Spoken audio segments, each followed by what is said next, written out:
Chapter 12, Rabbit Ears, Donkey Ears. Rody woke up once again. His body felt soft and limp as if someone had removed all of his bones. He struggled to sit up only to find that he had been lying down on a big soft bed with white sheets as soft as silk. It was a luxury Rody had never enjoyed before in his entire life. The room he was in was 10 times larger than his single room in the dorms of the Imperial Academy. Although the layout of the room was simple, it had a luxurious setting. The large windows were open and the thick red curtains were also drawn back. The sun shone in to light up the room while a soft breeze caressed Rody's face. Rody's first thought was that he was still alive and that the previous instance in darkness was just a dream. His second thought was, "It's great to be alive."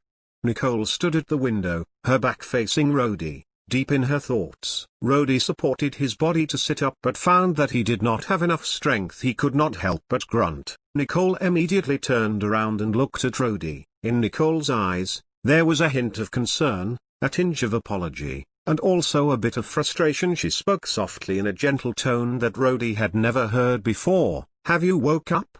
To wake up with the sun shining brightly on a soft clean bed and an astounding beauty gently asking you, "Have you woken up?" Was there anything that was more joyful than that in this world? Rody's heart could not help but tremble gently before he asked, "What happened to me?" After that, he remembered himself fainting and what Nicole had said before that. He nervously asked again, "What did you do to me?" Nicole gave him an odd expression and her eyebrows moved slightly. However, she did not speak. She merely picked up a mirror from a small table and slowly went to the bed. Surprised, Rody took the mirror and looked at it for a moment. He immediately cried out in alarm. "Ah!" He instinctively threw the mirror aside as he quickly touched his own face. If there were anyone else in the room, it would be a strange sight to them. Rody was on the bed trying to tear off his own face. His original face that was half black half white, was no longer there. His skin had turned normal but it was not his face. It was the face of the young man he met that night. The face of that hateful, cunning man who whistled and made the horse kick him. However, this was not the main reason Rody had cried out in alarm. He had already faintly guessed that Nicole had wanted him to wear the god's smile to change his appearance. That was why he was not surprised with his altered appearance, although he had wondered why Nicole wanted to change his appearance into her brother's. It was not that Rody did not want to think about the real reason. He had no mood to do it anymore. Although his appearance had changed and he now had a white face, lake blue eyes, a prominent nose and thin lips that looked identical to that cunning playboy, there was one thing that was definitely different. That was Rody's ears. Basically, they were not human ears. It was a pair of rabbit ears. No, it should be a pair of donkey ears. The ears were sharp and long. It was longer than his head. A person's head with ears that were as long as a rabbit's. It was outright comical. However, Rody was in no mood to think of whether it was comical or not. He shouted and pulled his ears hard. He pulled it until it was red and painful. He pulled his ears until his tears even streamed down his face. The burning pain made Rody realize, in dismay, that these were truly his ears and that he was not dreaming. Rody lost his wits and started to scream wildly. His voice was filled with panic. Nicole quickly sat down and stretched out her hands. "Stop. Don't pull anymore. You!" Rody frantically grabbed Nicole's hands and shouted, You! What did you do? What did you do to me?" His voice was full of anger and despair. I don't know. I really don't know."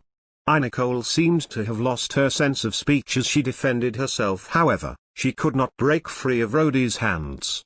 His strength was frightening. It was as if her hands were being held by a pair of pliers. Nicole's hands started to feel painful. Nicole's eyes glimmered faintly as she quietly said, "Sleep. Sleep." Her eyes looked straight into Rody's eyes. Rody's eyes were drawn to hers before it started to slack and lose focus as the eyelids drooped. Rody's grip loosened and he finally let go of Nicole's hands before he fell back onto the bed with his eyes closed. Nicole quickly stood up and looked at Rody with his ridiculously long ears. Her face was pale and she was dumbstruck. God, why did it turn out like this? That mask. Why did God's smile give him such an appearance? Her spell should not have been wrong.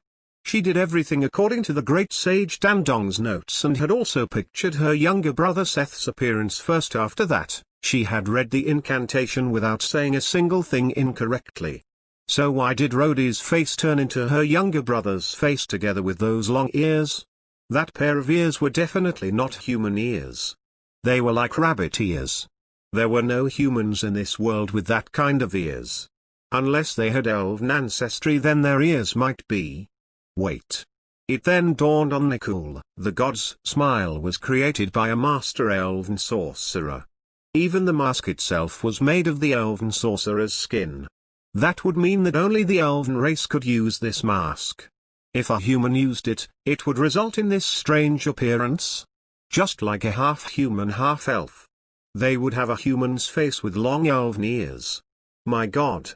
She quickly stood up and ran out of the room towards the laboratory. She was going to read through the records and see if there were any relevant records in those ancient notes. That being said, Nicole started to have doubts about those ancient notes. According to it, Nicole, who had used her sorcery to make Rody wear the mask, should also be able to remove it with her sorcery too. However, when Rody was unconscious, Nicole had tried many times to take it off without success. Her sorcery seemed to have lost its effect. That damned god's smile seemed to have grown onto Rody's face. There must be a way. There must be a way. As she continued to think, she ran crazily, oblivious to the tearing of her skirt caused by the branches and also the 2 flower pots she had accidentally knocked down.